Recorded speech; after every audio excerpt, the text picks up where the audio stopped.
Where's the money I've been sending you every month? David and Sarah look emaciated. James, my husband, who had just returned from an overseas assignment, yelled at me as soon as he got home. What do you mean? I was shocked and stared at James, not understanding what he was talking about. I've been saving the money. Why are David and Sarah emaciated? Don't play dumb. You borrowed money from David, right? He contacted me saying they can't afford proper meals. The photos he sent showed both of them terribly thin. What are you talking about? I hadn't borrowed any money from David. They were fine just a few months ago. It's unlikely for them to become so thin so suddenly.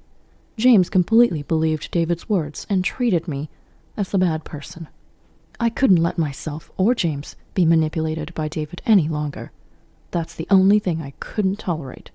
I had to expose David and Sarah's wrongdoing. I'm Amanda, 61 years old. I work part-time at a local bakery. I've been living alone for the last few years. James, my husband, was assigned overseas. He's now over 60 and works for a construction company, still working hard as a site supervisor. For the past few years, he's been guiding and assisting locals in developing countries and building large commercial facilities. Although I was worried about his first overseas assignment, he seems to enjoy it, getting along well with the cheerful locals. James sends me $2,000 every month for living expenses, so I've been living comfortably on my own. We have a son, David, who also works for a construction company like James. He married Sarah 3 years ago and lives in an apartment nearby. Neighbors say it's nice to have a son close by, but that's not really the case. Since getting married, he hardly ever visits. David left home during his rebellious years, and we haven't been in much contact since. I hoped things would change once he got married and moved nearby, but they didn't. However, it's common to hear that boys don't keep in touch much, so I resigned myself to it. Then one day, David and Sarah suddenly came to my house. We have a favor to ask. What's going on? Well, we need to borrow some money. Money? Why? I raised my voice, fearing the worst, like debt. David and Sarah looked apologetic and shrugged. We're thinking of starting infertility treatments. Infertility treatments? Yeah, it's been 3 years since we got married and we haven't had a child yet. We thought it's time to consider it. That's true. But Sarah, you're still in your 20s. Isn't it too early to worry? Sarah responded anxiously. It's physically challenging if it's too late, and just because we start treatments doesn't mean we'll have a child right away. That's a good point. I've heard it can take years. I had no idea they were seriously struggling with this. The thing is, infertility treatments are quite expensive. Sarah works at a grocery store, but honestly, it's tough. I had heard about infertility treatments on TV. It's a difficult journey that requires a lot of time and money, as I heard from those who've been through it. I wanted to see my grandchild and help my son David if he was in trouble. So I nodded in agreement to David and Sarah's request. I understand. I'll support you both as much as I can. But how much do you need? Actually, we need about $2,500 a month. $2,500 a month? It was not a small amount for me. It was more than what James sent me every month. However, with my savings and part-time job, it wasn't an impossible amount. We'll definitely pay you back, please. I've always had a soft spot for David's requests. David was finally reaching out to me. Being there for him is what a parent does. All right, I'll deposit it into your bank account each month, okay, David? That would help a lot. Thanks, Mom. Thank you, Amanda. David and Sarah left looking happy. Upon reflection, I had one question. Was $2,500 a month really necessary for infertility treatments? Yet, considering additional expenses like diet and medical visits, I thought it might be necessary. 6 months later, the monthly payment of $2,500 to David were not easy. While I could manage with James's remittances and my part-time income, I had to be more frugal than before. So I went shopping at a discount grocery store a bit far from home. On my way back, passing a casino, I spotted 2 familiar faces. David and Sarah? David and Sarah were entering that casino. Could it be a mistake? Curious, I decided to follow them. I went inside and looked for them. The place was crowded, and just as I was about to give up, I spotted David exiting the restroom. I followed them from a distance unnoticed. David and Sarah were excitedly discussing something. They sat at a table and started playing. There was David, a side I had never seen before. The game ended quick. David and Sarah seemed upset, probably having lost. I doubted whether they were really undergoing infertility treatments. They should be using their money for treatment, not gambling. They should have managed their finances before borrowing from me. Wanting to confront them, I approached as they left the casino. "David, Sarah, can we talk for a moment?" "What, Mom?" They turned around, surprised, their faces strained. "What's this? You have money to gamble?" "Well, we just came to relax a bit." "Relax? You seemed quite experienced, though." "Oh, I used to come here with friends during college." "College, huh?" The more I heard, the more suspicious it seemed. "So you don't usually gamble?" "No, we're just stressed, thinking about infertility treatments." "That must be tough. But you seem quite knowledgeable. Is it really your first time since college?" David began to fidget irritably under my questioning. "Are you doubting me?" "It's not that, but it's shocking to see you coming out of a casino when you said you couldn't afford treatments. I haven't heard much about the treatment either." "Oh, you're so annoying." David scratched his head and sighed exaggeratedly. "Shut up. All that infertility treatment talk was a lie." "So all the money so far went to gambling?" "Obviously. If we hit it big, we'll be billionaires. It's stupid not to try such a dream." David and Sarah showed no remorse for deceiving me, laughing mockingly. I felt betrayed after worrying so much for David. I was ready to do anything for him, but he exploited my feelings. "Well, then, you won't be needing any more money from me." "What are you talking about?" "If you're not undergoing treatments, you don't need it, right?" "Well, don't expect a penny from us when we become billionaires." David crossed his arms and looked down on me. Sarah continued with a smug smile. By the way, we've already spent all the money you gave us, so there's none left. We can't pay it back." "Too bad for you." David and Sarah said mockingly, then turned their backs and left without another word. I was speechless with astonishment. Despite having transferred about $10,000 to them over the past few months, this was their attitude. If I let them continue their reckless behavior, it would lead to irreparable consequences. That's why I decided to stop sending money to David. 2 months later, James was returning home temporarily. I prepared his favorite soup and pasta, waiting for him. As soon as he arrived, James burst out. "Where's the money I've been sending you every month? David and Sarah look malnutritioned." "What do you mean?" I was stunned and stared at James, not understanding what he was talking about. "I've been saving the money. Why are David and Sarah malnutritioned?" "Don't play dumb. You borrowed money from David, right? He contacted me, saying they can't afford proper meals. The photos he sent showed both of them terribly thin."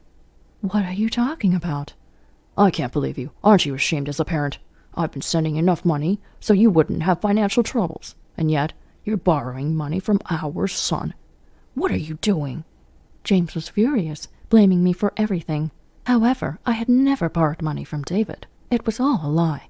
I was shocked that James completely believed David's words and didn't trust me. But I couldn't let David and Sarah's lies continue. I decided to reveal everything to James.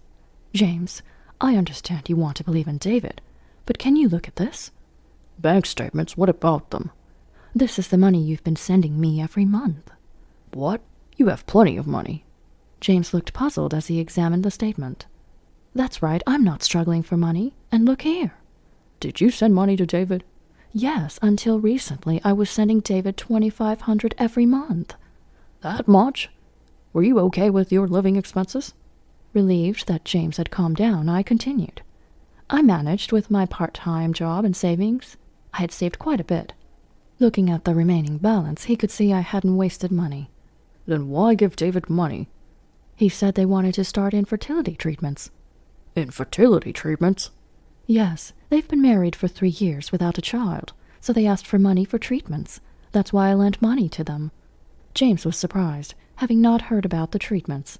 David and Sarah claimed to my husband that they didn't have enough money to live because of me. "So why did you stop the payments?" "It was all a lie. They weren't going to the clinic." "Then where did the money go?" "This is it. The casino they went to happened to be on TV. It showed people mingling." "You don't mean they used the money for gambling? They lied to try and get money from me too?" James stared in disbelief at the TV. That's when it happened. Hey, isn't that David and Sarah? Oh my gosh, it is. I never thought they would ever go back. David and Sarah appeared on the screen. I thought they would restrain themselves after I stopped the payments, but they couldn't quit gambling. Unbelievable. The photos they sent me show them looking so thin. They haven't changed at all. Nowadays, you can edit photos with apps, you know. James, realizing he had been deceived, hung his head in dismay. Maybe his return home was also for David and Sarah's sake. After a moment of shock, James looked up, determined. Unacceptable. I need to have a serious talk with them. Saying that, he headed for the door. Where are you going? To David's house, of course. I'm going to confront them. In a rage, James was about to leave for David's house, but I quickly stopped him. It's pointless to go now. Why? They're at the casino and won't be back until evening. Plus, if you're going, you need to be prepared. I smiled at James. It was time to prepare something special that I had kept hidden until now. In the evening, when we thought David and Sarah would be home by now, James and I headed to David's house. When James rang the doorbell, David and Sarah appeared, looking flustered. What? Why's Dad here? Aren't you supposed to be overseas? I heard you two were in trouble, so I came back. You both seem quite well, though. Contrary to the photos James had shown me, David and Sarah looked perfectly healthy but strained. Struggling for food and money, right? Are you okay now? Yeah, some colleagues at my work have been helping us out. I see. You've been lending money to Mom, right? How much did you lend her? Well, that's... Pressed by James, David glanced at me. He scratched his head and said, That's right, Mom owes me over $10,000. And she hasn't paid back a cent. What do you think, Dad? Terrible, right? Facing David's resolve to stick to his lies, I let go of any remaining affection. That's awful. Do you have any proof? No proof. I lent it to her because she's family, but she's not paying it back. David's fake tears were met with Sarah's concurrence. We're struggling too, so we told her we couldn't lend her more money. She got angry, saying we're family but won't help. Is that true, Amanda? I did lend money, but I never borrowed any. Assertively denying their claims, David and Sarah's protest grew louder. Lies! She's deceiving you, Dad. Don't believe Amanda. James looked at them coldly, clearly fed up. I had no time for their charade. To end this, I took out the evidence from my bag. Look at this, my bank statements and the promissory notes I had them write when lending money. That's a lie, David stammered, trying to grab the evidence from me, but I handed it all to James. In fact, I showed them all at home, but James reacts as if he's seeing them for the first time. What's this? You borrowed money from Mom? That's not what I heard. There's a reason for that. What's the reason? David stiffened as James's voice grew colder. James, always strict, must have instilled fear in him. Sweating profusely, David struggled for words. It was for gambling money, right? What are you talking about, Mom? That's ridiculous. Really? But you were on TV today. What? I showed them photos from my phone. I recorded a snippet of the show on my phone. David and Sarah appeared several times, wearing the same clothes as they were right now. Their faces turned pale at the photos. That must be someone else who looks similar. This isn't proof. You can't tell if it's us from that. Ignoring their denial, I presented several more photos. The photos contained pictures of him going in and out of the casino. Actually, I hired a detective to follow you, David, Sarah. They found out you've been going to the casino several times a month. What's this? They were speechless at the photos and investigation report. Also, the lie about infertility treatments. You haven't visited any clinic for months. Got anything to say? Realizing there was no escape, David sighed and feigned nonchalance. I thought you'd be easy to deceive, Dad. What did you say? I laughed so hard when you called in panic because of my email. If I knew it was this easy, I should have asked for money from you from the start, Dad. David's mocking laughter made James clench his fists on his lap. Did you enjoy deceiving me and your mom? Oh, it was hilarious. If only Mom hadn't been so perceptive. We wanted to win more. Really, we could have earned so much more. David and Sarah showed no remorse. Stop mocking your parents. Do you even realize you're doing something wrong? What? Borrowing and lending money within the family is fine, isn't it? Don't sweat the small stuff. Borrowing money? You don't even repay what you owe. Shut up. It's natural for parents to financially support their children, right? Don't make a big deal out of it. David seemed to think it's okay to do anything because we're family. But reality isn't that forgiving. I decided to confront David with the harsh truth. Listen, even within a family, lying to borrow money can be considered fraud, you know. Fraud? Yes, you tricked me out of money. I'm consulting a lawyer, so you might hear from the court soon. The mention of court panicked David, so I pressed on. The lawyer says there's a potential for fraud charges because the promissory note says it's for infertility treatments, but you never went for any. Then let's sue. David stood up as James spoke calmly. Wait, sue your own son? Are you really that heartless? What? You swindled money from us? And you're saying that? I know what I did was wrong, but wait on suing, please. Then will you repay us? Silence fell over David. It seemed he lost at betting again today. I don't have any cash on hand right now. I'm really struggling for money. I know. The detective said you might be in debt. So you're in debt, having a hard time repaying. That's why you can't pay us back anytime soon. I squeezed David's hand, feigning sympathy. How sad. We didn't realize you were suffering so much. Sorry. Yeah, as parents, we should have paid more attention. We need to guide you to the right path from now on. James gently patted David's back. Mom, Dad. David's voice was pitiful. We smiled at him. First, admit your wrongdoing and repay the money. That's important. Why does it have to be that way? Borrowing means repaying.